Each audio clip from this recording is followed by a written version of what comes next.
আলহামদুলিল্লাহি রাব্বিল আলামিন ওয়াসসালাতু ওয়াসসালামু আলা সাইয়্যিদিল মুরসালিন আম্মা বা'দ ফাউযু বিল্লাহি মিনাশ শাইতানির রাজীম বিসমিল্লাহির রহমানির রহিম আসসালাতু ওয়াসসালামু আলাইকা ইয়া রাসূলুল্লাহ ওয়া আলা আলিকা ওয়া আসহাবিকা ইয়া হাবিবাল্লাহ আসসালাতু ওয়াসসালামু আলাইকা ইয়া নবিয়াল্লাহ ওয়া আলা আলিকা ওয়া আসহাবিকা ইয়া নূরাল্লাহ। প্রিয় ইসলামী ভাইয়েরা এবং মাদানী চ্যানেলের দর্শকবৃন্দ, মাদানী চ্যানেল দর্শক শ্রোতা, আসুন আমরা আমাদের প্রিয় নবী রাসূল আরবি সাল্লাল্লাহু তাআলা আলাইহি ওয়া আলিহি ওয়াসাল্লাম এর উপর দরুদ শরীফ পাঠ করার কত ফজিলত রয়েছে সে সম্পর্কে একটি হাদিস শরীফ শ্রবণ করি। আমাদের নূরানী নবী সাল্লাল্লাহু তাআলা আলাইহি ওয়া আলিহি ওয়াসাল্লাম এনার উপর দরুদ শরীফ পাঠ করার শান সম্পর্কিত, দরুদ শরীফ পাঠ করা কেমন ফজিলত ও বরকত রয়েছে আলহামদুলিল্লাহ সে সম্পর্কিত একটি রিসালা লিখেছেন আমার আমির আহলে সুন্নাত, যিনি দাওয়াত ইসলামের প্রতিষ্ঠাতা হযরত আল্লামা মাওলানা আবু বিলাল মোহাম্মদ ইলিয়াস আত্তার কাদেরী দামাত বারকাতুহুল আলিয়া। তিনি তার লিখিত রিসালা জিয়ায়ে দরুদ সালাম এর মধ্যে তিনি দরুদ শরীফের ফজিলত এভাবে নকল করেন যে প্রিয় নবী রাসূল আরবি সাল্লাল্লাহু তাআলা আলাইহি ওয়া আলিহি ওয়াসাল্লাম ইরশাদ করেছেন, যে ব্যক্তি আমার উপর একবার দরুদ শরীফ পাঠ করে আল্লাহ তাআলা তার উপর 10টি রহমত নাজিল করেন। সুবহানাল্লাহ। সাল্লু আলাল হাবিব সাল্লাল্লাহু তাআলা আলা মুহাম্মদ সাল্লাল্লাহু তাআলা আলাইহি ওয়া আলিহি ওয়াসাল্লাম। প্রিয় ইসলামী ভাইয়েরা এবং মাদানী চ্যানেলের দর্শক শ্রোতা, আলহামদুলিল্লাহ আম্বিয়ায়ে কেরাম আলাইহিমুস সালাম এর ঘটনাবলী অনুষ্ঠানের মধ্যে আমরা বিভিন্ন আম্বিয়ায়ে কেরাম আলাইহিমুস সালাম ইনাদের জীবনী সম্পর্কে আমরা শ্রবণ করে থাকি, যেখান থেকে আমাদের অনেক শিক্ষণীয় বিষয় জানার সৌভাগ্য হয়ে থাকে। তো ইনশাআল্লাহ আজকের অনুষ্ঠানের মধ্যে আমরা হযরত মূসা আলাইহিস সালাতু ওয়াস সালাম ইনার সাথে হযরত খিজির আলাইহিস সালাতু ওয়াস সালাম ইনার সাক্ষাৎ যে হয়েছিল সে সম্পর্কে ঘটনাবলী শ্রবণ করব। কিতাবের মধ্যে রয়েছে যে কোনো বর্ণনায় এসেছে হযরত মূসা আলাইহিস সালাতু ওয়াস সালাম তিনি বলেছিলেন আল্লাহ তাআলার দরবারে, অর্থাৎ তিনি নিজেই এটা বলেছিলেন যে সবচেয়ে বড় জ্ঞানী ব্যক্তি কে? তখন আল্লাহর পক্ষ থেকে ওহী আসলো যে দুই সমুদ্রের মাঝে, অর্থাৎ দুই সমুদ্রের সঙ্গম স্থলে অবস্থানকারী আমার এক বান্দা রয়েছে, ওই বান্দা আপনার চেয়েও অধিক জ্ঞানী। এই কথা শুনে হযরত মূসা আলাইহিস সালাতু ওয়াস সালাম আল্লাহ তাআলার দরবারে আবেদন করলো। কি আবেদন? তিনি বলেন, তাহলে তো জ্ঞান অর্জনের উদ্দেশ্যে আমাকে সফর করে তার কাছে যাওয়া উচিত। হে আল্লাহ, আমাকে তার ঠিকানা বলে দিন। তখন আল্লাহ তাআলা বললেন, একটি তলের মধ্যে পাতেয় হিসাবে একটি মাছ নিয়ে নিন আর দুই সমুদ্রের সঙ্গম স্থলের দিকে ভ্রমণ করুন। যেখানে পৌঁছার পর মাছটি নিরুদ্দেশ হয়ে যাবে, সেখানেই আমার এই বান্দার সাক্ষাৎ আপনি পাবেন। অর্থাৎ মূসা আলাইহিস সালাতু ওয়াস সালাম যখন শুনলেন যে সবচেয়ে বড় জ্ঞানী ব্যক্তি কে, আল্লাহ তাআলার যে ওহীর মাধ্যমে, তখন মূসা আলাইহিস সালাতু ওয়াস সালাম বললেন, ওই ব্যক্তির কাছে আমি যেতে চাই, তার থেকে শিক্ষা হাসিল গ্রহণ করতে চাই আমি। তখন আল্লাহ তাআলা তাকে বললেন যে তুমি একটি মাছ নিবে, যেই মাছটি একটা তোলের মধ্যে নিবে এবং ওই মাছটি যেই জায়গার মধ্যে গিয়ে নিরুদ্দেশ হয়ে পড়বে, তাহলে আপনি মনে করবেন ওই জায়গার মধ্যে আমার ওই জ্ঞানী বান্দা উপস্থিত রয়েছেন। তো প্রিয় ইসলামী ভাইয়েরা এবং মাদানী চ্যানেলের দর্শক শ্রোতা, হযরত মূসা আলাইহিস সালাতু ওয়াস সালাম আল্লাহ তাআলার নির্দেশ মধ্যে থলের মধ্যে একটি বোনা মাছ নিয়ে রওনা হলেন। সফর সঙ্গী হিসাবে তিনি মূসা আলাইহিস সালাতু ওয়াস সালাম তার খাদেম হযরত ইউশা ইবনে নুনকে সঙ্গে নিয়েছিলেন। প্রতিমধ্যে একটি প্রস্তর খণ্ডের উপর মাথা রেখে তারা ঘুমিয়ে পড়েছিলেন। অর্থাৎ তারা তো আল্লাহ তাআলার নির্দেশ মতো সফরে রওনা হয়ে গেলেন এবং হযরত মূসা আলাইহিস সালাতু ওয়াস সালাম তার সফর সঙ্গী হিসেবে হযরত ইউশা ইবনে নুন রাদিয়াল্লাহু তাআলা আনহু ইনাকে নিয়েছিলেন। তো তারা যখন সফরের মধ্যে গিয়েছিলেন, তখন সফরের মধ্যে তারা একটা প্রস্তর খণ্ডের উপর মাথা রেখে তারা ঘুমিয়ে পড়েছিলেন। এরপর হঠাৎ যখন তারা ঘুমিয়ে পড়লেন, ওই যে তলের মধ্যে মাছটি ছিল, ওই মাছটি নাড়াচড়া শুরু করে দিল এবং তলে থেকে বের হয়ে সমুদ্রের মধ্যে ওই মাছটি চলে গেল। মাছটি সমুদ্রের যে পথ দিয়ে চলে গেল, আল্লাহ তাআলা সেই পথে পানির স্রোত বন্ধ করে দিলেন। সুবহানাল্লাহ সুবহানাল্লাহ। অর্থাৎ ফলে সেখানে পানির মধ্যে একটি সুড়ঙ্গের ন্যায় হয়ে গেল। তখন হযরত ইউশা ইবনে নুন এই আশ্চর্যজনক ঘটনা তিনি উপলব্ধি করলেন এবং এই কথাটা তিনি অর্থাৎ যখন এই ঘটনাটা তিনি উপলব্ধি করছিলেন তখন কিন্তু মূসা আলাইহিস সালাতু ওয়াস সালাম ঘুমানো অবস্থায় ছিলেন। যখন তিনি মূসা আলাইহিস সালাতু ওয়াস সালাম জাগ্রত হলেন তখন ইউশা ইবনে নুন তিনি এই যে মাছের থলে থেকে চলে যাওয়া এবং সমুদ্রের মধ্যে গিয়ে যখন মাছটি চলে যাচ্ছিল, মাছটি যেদিকে যাচ্ছে ওদিকে একটি সুড়ঙ্গ হয়ে যাচ্ছে, এই ঘটনাগুলা ইউশা ইবনে নুন তিনি মূসা আলাইহিস সালাতু ওয়াস সালাম যখন ঘুম থেকে উঠলেন তখন তাকে এই ঘটনাগুলা বলতে তিনি ভুলে গিয়েছিলেন।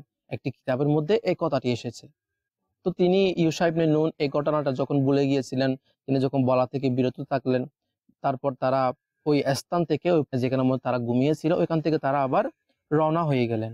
পূর্ণ একদিন এক রাত ভ্রমণ করার পর সকাল বেলায় মূসা আলাইহিস সালাতু ওয়াস সালাম খাদেমকে বললেন, আমাদের নাস্তা আনো, এই সফরে যথেষ্ট ক্লান্ত হয়ে পড়েছি।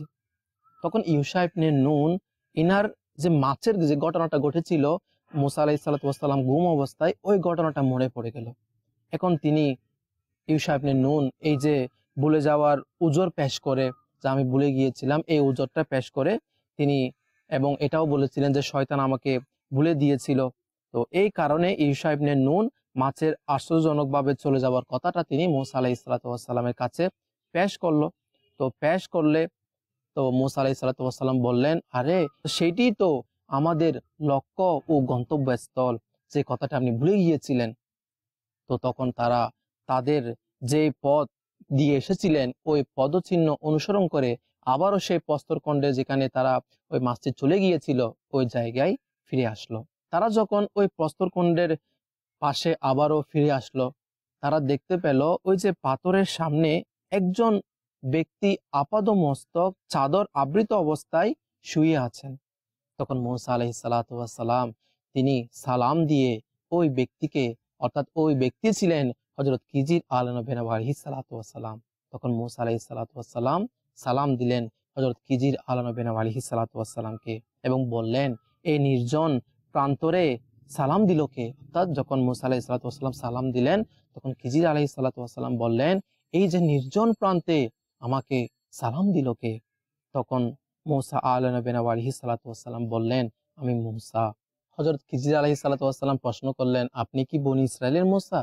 তখন মূসা আলাইহিস সালাতু ওয়াস সালাম বললেন, হ্যাঁ, আমি বনী ইসরাইলের মূসা এবং আমি আপনার কাছে এসেছি জ্ঞান অর্জন করার জন্য যা আল্লাহ তাআলা আপনাকে দিয়েছেন।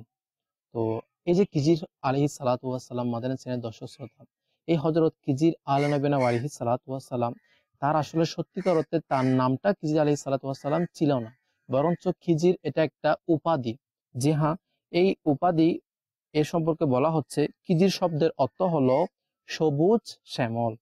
যেহেতু খিজির আলাইহিস সালাতু ওয়াস সালাম যেখানেই বসতেন ওইখানে শুষ্ক মাটি হলেও সেখানে সবুজ তাজা ঘাস জন্ম নিত।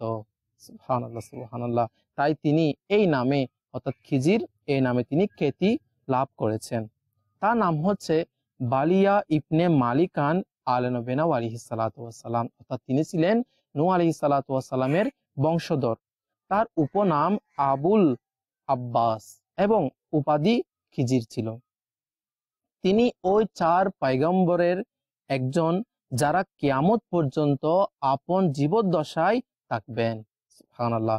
আর দুজন অর্থাৎ ওই 4 জন পয়গম্বরের মধ্যে যারা কিয়ামত পর্যন্ত তাদের আপন জীবদ্দশা থাকবেন, তার মধ্যে 2 জন জমিনের উপর আর 2 জন হচ্ছে আসমানের উপর।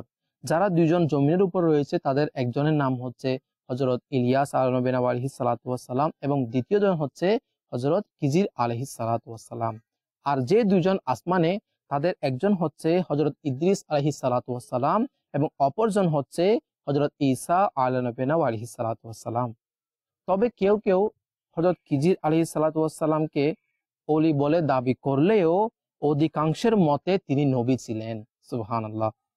তার জীবন মৃত্যু নিয়েও উলামাদের মধ্যে মতবিরোধ রয়েছে। তো এক্ষেত্রে জীবিত থাকার মতটি প্রাধান্য বেশি পায়, কারণ যুগে যুগে অনেক আধ্যাত্মিক সাধকগণ তার সাক্ষাৎ লাভে ধন্য হওয়ার ঘটনা প্রমাণিত রয়েছে। এর প্রসঙ্গে তাফসিরে মাজাহারিতে হযরত সানাউল্লাহ পানিপতি রহমতুল্লাহি তাআলা আলাইহি বলেন, হযরত সৈয়দ আহমদ শেরহিন্দি মুজাদ্দিদে আলফে সানি রহমতুল্লাহি তাআলা আলাইহি তার কাশফের মাধ্যমে যে সমাধান দিয়েছেন তার মধ্যে সব বিতর্ক নিষ্পত্তি হয়ে যায়। তিনি বলেন, আমি নিজে কাশফ জগতে হযরত খিজির আলাইহিস সালাতু ওয়াস সালামকে এর ব্যাপারে জিজ্ঞাসা করেছি। তিনি বলেছেন, আল্লাহ তাআলা আমাদেরকে এইরূপ ক্ষমতা দান করেছেন যে আমরা জীবিত মানুষের বেশ ধারণ করে বিভিন্নভাবে মানুষকে সাহায্য করতে পারি। সুবহানাল্লাহ, সুবহানাল্লাহ। মাদানী চ্যানেল দর্শক শ্রোতা, আমাদের জানার সৌভাগ্য হলো যে হযরত খিজির এবং হযরত ইলিয়াস আলাইহিস সালাতু ওয়াস সালাম তাদেরকে আল্লাহ তাআলা এমন ক্ষমতা দিয়েছেন যে তারা বিভিন্ন মানুষের বেশ ধারণ করে তারা বিভিন্ন মুসলমান মানুষদেরকে, আল্লাহ তাআলার বান্দাদেরকে সাহায্য সহযোগিতা করে থাকেন। প্রিয় ইসলামী ভাইয়েরা এবং মাদানী চ্যানেলের দর্শক শ্রোতা, তো আমরা হযরত খিজির আলাইহিস সালাতু ওয়াস সালামের সংক্ষিপ্ত পরিচয় আপনাদেরকে পেশ করলাম। আচ্ছা, তো হযরত খিজির আলাইহিস সালাতু ওয়াস সালামকে যখন মূসা আলাইহিস সালাতু ওয়াস সালাম প্রশ্ন করেছিলেন এবং মূসা আলাইহিস সালাতু ওয়াস সালাম উত্তর দিয়েছিলেন, তো এরপরে হযরত খিজির আলাইহিস সালাতু ওয়াস সালাম মূসা আলাইহিস সালাতু ওয়াস সালামকে বললেন, আপনি আমার সাথে ধৈর্য ধারণ করতে পারবেন? অর্থাৎ হযরত খিজির আলাইহিস সালাতু ওয়াস সালাম মূসা আলাইহিস সালাতু ওয়াস সালামকে বললেন, আপনি আমার সাথে ধৈর্য ধারণ করতে পারবেন না। মূসা আলাইহিস সালাতু ওয়াস সালাম যখন খিজির আলাইহিস সালাতু ওয়াস সালামকে বলেছিলেন যে আমি আপনার সাথে শিক্ষা হাসিল গ্রহণ করব আপনার থেকে, তো এই কারণে খিজির আলাইহিস সালাতু ওয়াস সালাম এই কথাটি বলেছিলেন যে আপনি আমার সাথে ধৈর্য ধারণ করতে পারবেন না। তখন মূসা আলাইহিস সালাতু ওয়াস সালাম এবং ইনাকে উদ্দেশ্য করে খিজির আলাইহিস সালাতু ওয়াস সালাম আবারও বললেন যে আল্লাহ তাআলা এমন জ্ঞান, তাকবিনী ইলম আমাকে দান করেছেন যা আপনার কাছে নেই। পক্ষান্তরে আপনাকে, অর্থাৎ মূসা আলাইহিস সালাতু ওয়াস সালামকে উদ্দেশ্য করে বললেন খিজির আলাইহিস সালাম আপনাকে এমন জ্ঞান, তাশরী, ইলম দান করেছেন যা আমার কাছে নেই। তখন মূসা আলাইহিস সালাতু ওয়াস সালাম বললেন, ইনশাআল্লাহ আপনি আমাকে ধৈর্যশীল পাবেন, আমি আপনার কোনো কাজে বিরোধিতা করব না। তো এই কথাটি ছিল খুব গুরুত্বপূর্ণ কথা, কারণ পরবর্তীতে খিজির আলাইহিস সালাতু ওয়াস সালাম এর সাথে যে ঘটনাগুলো হবে এই কথার সাথে খুব এর সাথে সম্পর্ক রয়েছে। তো হযরত খিজির আলাইহিস সালাতু ওয়াস সালাম বললেন, আপনি যদি আমার সাথে থাকতে চান তবে কোনো বিষয়ে আমাকে প্রশ্ন করবেন না, যে পর্যন্ত আমি নিজে এর রহস্য বলে দিই। খিজির আলাইহিস সালাতু ওয়াস সালাম বললেন, আপনি যখন আমার সাথে থাকবেন ঠিক আছে, কিন্তু যখন কোনো কিছু ঘটবে বা যখন আপনি আমার সাথে থাকবেন তখন কোনো বিষয়ে আমাকে প্রশ্ন করবেন না, এটা শর্ত ছিল। তখন মূসা আলাইহিস সালাতু ওয়াস সালাম এই শর্ত মেনে নেন এবং মেনে নেয়ার পর উভয়ই সমুদ্র পাড় ধরে চলতে লাগলেন। ঘটনাক্রমে একটি নৌকা আসলো, তো তারা সমুদ্র পার হওয়ার মনস্থির করলেন। তো মাঝিরা হযরত খিজির আলাইহিস সালাতু ওয়াস সালামকে চিনে ফেললো, আল্লাহ তাআলার নবী, এবং কোনো পরিশ্রমিক ছাড়াই তাদেরকে নৌকায় তুলে নিলেন। নৌকায় চড়ে হযরত খিজির আলাইহিস সালাতু ওয়াস সালাম কোড়ালের সাহায্যে নৌকার একটি তক্তা তুলে ফেললেন, অর্থাৎ নৌকা ছিদ্র করে দিলেন। এতে হযরত মূসা আলাইহিস সালাতু ওয়াস সালাম বললেন, তারা কোনো পরিশ্রমিক ছাড়াই আমাদেরকে নৌকায় তুলেছে, আর আপনি এই নৌকার তক্তাই তুলে ফেলছেন, অর্থাৎ নৌকা ছিদ্র করে দিচ্ছেন। এখানে কিন্তু মাদানী চ্যানেলের দর্শক শ্রোতা, হযরত খিজির আলাইহিস সালাতু ওয়াস সালামের একটি শর্তের মধ্যে এই শর্তটা ছিল, আপনি আমাকে কোনো প্রশ্ন করবেন না। কিন্তু মূসা আলাইহিস সালাতু ওয়াস সালাম প্রশ্ন করে বসলেন, কারণ যে এইনারা মাঝিরা কোনো পরিশ্রমিক ছাড়াই আমাদেরকে নৌকায় তুলেছে, তো আপনি কেন আমাদেরকে, আপনি নৌকাটা কেন ছিদ্র করে দিচ্ছেন? তো আসলে প্রশ্ন করার মতোই, কিন্তু খিজির আলাইহিস সালাতু ওয়াস সালাম শর্ত দিয়েছিলেন, আল্লাহ তাআলা আমাকে যেমন ইলম দান করেছেন তা আপনাকে দেন নাই, কিন্তু আপনার আল্লাহ তাআলা আবার আপনাকে যেরকম ইলম দান করেছেন তা আমাকে দেন নাই। তো এরপর হযরত খিজির আলাইহিস সালাতু ওয়াস সালাম এই কথাটির উত্তরে যা বলেছিলেন সেটা হচ্ছে, খিজির আলাইহিস সালাতু ওয়াস সালাম বললেন, আমি আগেই বলেছিলাম আপনাকে যে আপনি আমার সাথে ধৈর্য ধারণ করতে পারবেন না। তখন হযরত মূসা আলাইহিস সালাতু ওয়াস সালাম উযর পেশ করে বললেন, আমি আমার ওয়াদার কথা ভুলে গিয়েছিলাম। আমাদের প্রিয় নবী সাল্লাল্লাহু আলাইহি ওয়াসাল্লাম এই ঘটনা বর্ণনা করে বলেন, হযরত মূসা আলাইহিস সালাতু ওয়াস সালাম এর প্রথম আপত্তি ভুলক্রমে এবং দ্বিতীয় যে আপত্তি শর্ত হিসেবে, এবং তৃতীয় আপত্তি ইচ্ছাক্রমে হয়েছিল। ইতিমধ্যে একটি পাখি এসে নৌকার এক প্রান্তে, অর্থাৎ যে ঘটনাগুলো ঘটছিল, মুসা আলাইহিসসালামের সাথে খিজির আলাইহিসসালাম কথাবার্তা হচ্ছিল, এবং মুসা আলাইহিসসালাম ওই জায়গার মধ্যে বললেন যে আমি ভুলে গিয়েছিলাম। তো এই ইতিমধ্যে একটি পাখি নৌকার উপর এসে নদী থেকে, সমুদ্র থেকে পানি খাচ্ছিল। খিজির আলাইহিসসালাম হযরত মুসা আলাইহিসসালামকে বললেন, আমার এবং আপনার জ্ঞান উভয়ই মিলে আল্লাহ তাআলার জ্ঞানের মোকাবেলায় এমন তুলনাও হয় না, যেমনটি এই বিশাল সমুদ্রের পানির সাথে এই পাখির এক যে সামান্য করে পানি খাচ্ছে, এই এক চষ্ণু পানি। অতঃপর ওই নৌকা থেকে তারা নেমে সমুদ্রের কূল ধরে আবারও চলতে লাগলেন।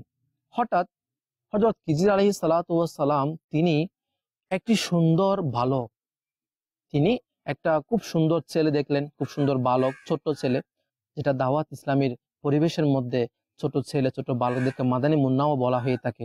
তো এই বালক যেটিকে তারা রাস্তায় যাওয়ার সময়, অর্থাৎ নদী সমুদ্রের পাশ দিয়ে তীর দিয়ে যাওয়ার সময় এই বালকটার সাথে তাদের দেখা হলো।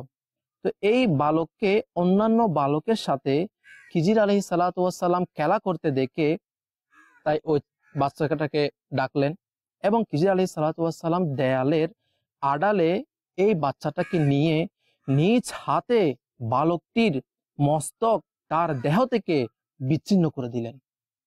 ফলে বালকটি ওই জায়গার মধ্যে মারা গেল। হযরত মুসা আলাইহিসসালাম বললেন, আপনি একটা এই নিষ্পাপ শিশুকে বিনা অপরাধে হত্যা করেছেন, এটি মস্ত বড় পাপ। প্রথম ঘটনা, নৌকা মেরামত করলে ঠিক হয়ে যায়, কিন্তু এটি তো আরো বড় সমস্যা, কারণ মৃত ব্যক্তিকে তো জীবিত করা যায় না। তখন খিজির আলাইহিসসালাম বললেন, আমি তো আপনাকে পূর্বেই বলেছিলাম যে আপনি আমার সাথে ধৈর্য ধরতে পারবেন না। তখন হযরত মুসা আলাইহিসসালাম দেখলেন যে এই ব্যাপারটি পূর্বের অপেক্ষার গুরুতর। তখন তাই তিনি বললেন, এরপর যদি কোনো প্রশ্ন করি তবে আপনি আমাকে পৃথক করে দেবেন, আমার উজর চূড়ান্ত পর্যায়ে পৌঁছেছে। অতঃপর পুনরায় তারা আবারও এই ঘটনাটা ঘটার পরে চলে গেল। অর্থাৎ মাদানী চ্যানেল দর্শক শ্রোতা, এখানে দুইটি ঘটনা ঘটে গিয়েছে। একটি ছিল নৌকার তক্তা তুলে দেওয়া, নৌকার ছিদ্র করে দেওয়া, এবং দ্বিতীয় যে ঘটনা, দ্বিতীয় যে রহস্য, একটা ছোট বাচ্চাকে খিজির আলাইহিসসালাম হত্যা করে ফেললেন, অর্থাৎ ওই বাচ্চাটাকে তার মস্ত মুবারক কেটে দিলেন। ওই বাচ্চাটা ওই জায়গার মধ্যে ইন্তেকাল করলো। তো তারা আবার পুনরায় ওই পথ ধরে চলতে লাগলেন। তারা চলতে চলতে এক গ্রাম দিয়ে যাওয়ার সময় তারা গ্রামবাসীর কিছু খাবার চাইলেন, কিন্তু গ্রামবাসীরা খাবার দিতে অস্বীকার করে দিল। হযরত খিজির আলাইহিসসালাম এই গ্রামে একটি প্রাচীর পতনোন্মুখ দেখে নিজ হাতে তিনি প্রাচীরটি সোজা করে দিলেন। হযরত মুসা আলাইহিসসালাম অবাক হয়ে বললেন, আমরা তাদের কাছে সামান্য খাবার চাইলে তারা দিতে অস্বীকার করলো, আর অথচ আপনি তাদের এত বড় কাজ বিনা পরিশ্রমে করে দিলেন। ইচ্ছা করলে এর পারিশ্রমিক এদের কাছ থেকে আদায় করে নিতে পারতেন। তখন খিজির আলাইহিসসালাম বললেন, এখন শর্ত পূরণ হয়ে গেছে, এটাই আমার ও আপনার মধ্যে বিচ্ছেদের সময়। অর্থাৎ মুসা আলাইহিসসালামের সাথে যে শর্ত হয়েছিল, তো তিনি যে শর্ত এখন পূরণ হয়ে গিয়েছে, এখন তিনি বললেন যে এটাই আমার ও আপনার মধ্যে বিচ্ছেদের সময়, অর্থাৎ বিচ্ছেদের সময় হয়ে গিয়েছে। তো এরপর হযরত খিজির আলাইহিসসালাম উপরোক্ত ঘটনা যে ঘটেছিল, যে তিনটি ঘটনা ঘটলো, একটি ছিল নৌকা, একটি ছিল ছোট্ট বাচ্চা, একটা হলো যে এই যে গ্রামের মানুষের এই যে প্রাসাদটা ঠিক করে দিল। তো এই তিনটি রহস্য তিনি বর্ণনা করলেন হযরত মুসা আলাইহিসসালামের নিকট। রাসূল সাল্লাল্লাহু তাআলা আলাইহি ওয়াসাল্লাম ইরশাদ করেন, আল্লাহ তাআলা আমার ভাই মুসা আলাইহিসসালাম এর উপর রহম করুন, যদি তিনি এতটুকু ধৈর্য ধারণ করতেন তবে স্বয়ং আল্লাহ তাআলাই এগুলোর, অর্থাৎ ওই ঘটনাগুলোর রহস্য বর্ণনা করে দিতেন। প্রিয় ইসলামী ভাইয়েরা ও মাদানী চ্যানেলের দর্শক শ্রোতা, এখন বর্ণনা করছেন হযরত খিজির আলাইহিসসালাম ওই তিনটি ঘটনার রহস্য। প্রথম যে ঘটনা ঘটেছিল, নৌকা ছিদ্র করে দিয়েছিলেন হযরত খিজির আলাইহিসসালাম, তো তিনি বলছিলেন যে ওই নৌকাটি ছিল এমন দরিদ্রের যারা ছিল 10 ভাই, তার মধ্যে 5 ভাই ছিল বিকলাঙ্গ, আর বাকি 5 জন মেহনত মজুরি করে সকলের জীবিকার ব্যবস্থা করত। নদীতে নৌকা চালিয়ে তারা বাড়া উপার্জন করা, এটা তাদের মজুরি, এটাই তাদের জীবিকা অর্জন করার একমাত্র উপায় ছিল। তো খিজির আলাইহিস সালাতু ওয়াস সালাম বললেন, নৌকাটি যেই দিক দিয়ে যাচ্ছিল সেখানে একজন জালিম বাদশাহ এই পথে চলাচলকারী সব নৌকা ছিনিয়ে নিত। এই বাদশাহের নাম হলো জালন্দি ইবনে কারকার। সে স্পেনের বস্তি কর্ডোবার বাদশাহ ছিল। খিজির আলাইহিস সালাতু ওয়াস সালাম নৌকার একটি তক্তা উপড়ে দেন, যাতে ওই জালিম বাদশাহ লোকেরা নৌকা ভাঙ্গা দেখে ছিনিয়ে না নেয়, বরং ছেড়ে দেয়। সুবহানাল্লাহ। এবং খিজির আলাইহিস সালাতু ওয়াস সালাম বলতে লাগলেন তাদেরকে যে, এবং দরিদ্ররা ওই বিপদের হাত থেকে বেঁচে গিয়েছিল। তবে মুজিজার কারণে হোক কিংবা খিজির আলাইহিস সালাতু ওয়াস সালাম কর্তৃক কিছুটা মেরামতের কারণে হোক, নৌকায় কোনো পানি প্রবেশ করেনি। ওই খিজির আলাইহিস সালাতু ওয়াস সালাম নৌকার তক্তা তো তুলে নিয়েছিলেন, কিন্তু আল্লাহ তাআলা নবীদের কেমন শান, ওই খিজির আলাইহিস সালাতু ওয়াস সালামের মুজিজার কারণে ওই ছিদ্র দিয়ে কোনো পানি নৌকায় প্রবেশ করেনি। এবং ইমাম বকবী রহমতুল্লাহি তাআলা আলাইহি বর্ণনা এর মতে ওই তক্তার স্থানে হযরত খিজির আলাইহিস সালাতু ওয়াস সালাম একটি কাঁচ লাগিয়ে দেন, যা দিয়ে ছিদ্র দেখা গেলেও পানি প্রবেশ করেনি। সুবহানাল্লাহ, সুবহানাল্লাহ। মাদানী চ্যানেলের দর্শক শ্রোতা, অর্থাৎ যে প্রথম ঘটনা ঘটেছিল, অর্থাৎ মুসা আলাইহিস সালাতু ওয়াস সালাম এর সময় এই যখন পাশে ছিলেন খিজির আলাইহিস সালাতু ওয়াস সালামের, তো খিজির আলাইহিস সালাতু ওয়াস সালাম ওই নৌকার তক্তা এই জন্যই তুলে নিয়েছিল যেন এই নৌকার মানুষরা তারা যেন ওই বাদশাহের জালিম থেকে, ওই বাদশাহের জুলুম থেকে রক্ষা পায়। দ্বিতীয় যে রহস্য ছিল সেটার বর্ণনা খিজির আলাইহিস সালাতু ওয়াস সালাম তিনি এভাবে দিচ্ছেন যে, হযরত খিজির আলাইহিস সালাতু ওয়াস সালাম যে বালকটিকে হত্যা করেছিলেন তার রহস্য হলো তার প্রকৃতিতে কুফর ও পিতামাতার অবাধ্যতা নিহিত ছিল। অর্থাৎ ওই ছোট্ট বালকটি যাকে হত্যা করা হয়েছিল, সে বালকটি এর প্রকৃতিতে কুফর ও পিতামাতার অবাধ্যতা নিহিত ছিল। অর্থাৎ সেই বালকটি বড় হয়ে কুফরি করবে, তার পিতামাতাকে কষ্ট দেবে, অথচ তার পিতামাতা ছিল সৎকর্ম পরায়ণ লোক। খিজির আলাইহিস সালাতু ওয়াস সালাম ওই সময় ওহির মাধ্যমে অবহিত হলেন যে এই বালকটি বড় হয়ে সৎকর্ম পরায়ণতা, তার পিতামাতাকে বিব্রত করবে এবং কষ্ট দেবে। সেই ব্যক্তি কুফরিতে লিপ্ত হয়ে পিতামাতার জন্য ফিতনা হয়ে দাঁড়াবে এবং তার ভালোবাসায় পিতামাতার ঈমানও বিপন্ন হয়ে পড়বে। তাই তিনি ওই বালকটিকে হত্যা করেছিলেন। তিনি আরো ইরশাদ করলেন যে আল্লাহ তাআলা এই পিতামাতাকে এই ছেলের পরিবর্তে তার চেয়ে উত্তম সন্তান দান করুক, যার চরিত্র হবে পবিত্র এবং পিতামাতার হক আদায় করবে। পরবর্তীতে আল্লাহ তাআলা সেই পিতামাতাকে একজন সৎ চরিত্রবান কন্যা সন্তান দান করেছিলেন। আরো বলা হচ্ছে যে যার গর্ভে 2 জন নবী জন্মগ্রহণ করেছিলেন। সুবহানাল্লাহ। কোন বর্ণনায় আছে ওই নেককার কন্যা সন্তান একজন নবীর বিবাহের দিন হবে, যার গর্ভে 70 জন নবী রয়েছে। সুবহানাল্লাহ, সুবহানাল্লাহ। মাদানী চ্যানেলের দর্শক শ্রোতা, আরো বলা হচ্ছে যে ওই ছেলেটির নাম ছিল জাইসুর এবং মায়ের নাম ছিল সাহওয়া এবং পিতার নাম ছিল জোবায়ের। মাদানী চ্যানেলের দর্শক শ্রোতা, নবীদের কেমন শান যে ওই ছেলেটিকে হত্যা করেছিলেন এবং ওই ছেলেটির বদলা ওই মা বাবার থেকে এমন সন্তান পর্যন্ত জন্ম নিয়েছে, এমন কন্যা সন্তান জন্ম নিয়েছে যাদের গর্ভে প্রায় 70 জন নবী আগমন করেছে। তাহলে মুসা আলাইহিস সালাতু ওয়াস সালাম হয়তোবা তিনি তার স্বচক্ষে দেখেছিলেন যে একটি ছেলেকে খিজির আলাইহিস সালাতু ওয়াস সালাম মেরে ফেলছেন, কিন্তু এর বদলা আল্লাহ তাআলার কত নবীর শান, কত নবীকে ওই মা বাবার মাধ্যমে দুনিয়াতে প্রেরণ করেছেন। মাদানী চ্যানেলের দর্শক শ্রোতা, হযরত মুসা আলাইহিস সালাতু ওয়াস সালাম এর সাথে যে তৃতীয় রহস্যময় ঘটনা ঘটেছিল সেটির রহস্যটা কি ছিল? তৃতীয় ঘটনাটির রহস্য ছিল যে মুসা আলাইহিস সালাতু ওয়াস সালামের সাথে খিজির আলাইহিস সালাতু ওয়াস সালাম যে প্রাচীরটি সোজা করে দিয়েছিলেন, যে প্রাচীরটি ঠিক করে দিয়েছিলেন, ওই প্রাচীরটি ছিল ইনতাকিয়া নামে নগরের 2 জন ইয়াতিম ছেলের, যাদের নাম হলো আহরাম ও হারাম। তাদের পিতা ছিল সৎকর্মপরায়ণ। তারা বড় হয়ে মিরাশি সম্পত্তি গ্রহণ করার নিমিত্তে ওই প্রাচীরের নিচে স্বর্ণ রৌপ্যের গুপ্তধন রক্ষিত করে রেখেছিল, আর এই প্রাচীরের দেওয়াল ভেঙে পড়ে গেলে তা উন্মুক্ত হয়ে যাবে আর লোকেরা লুটে নিয়ে যাবে। তাই আল্লাহ তাআলা হযরত খিজির আলাইহিস সালাতু ওয়াস সালাম এর মাধ্যমে ওই সম্পদগুলা সুরক্ষার ব্যবস্থা করেন।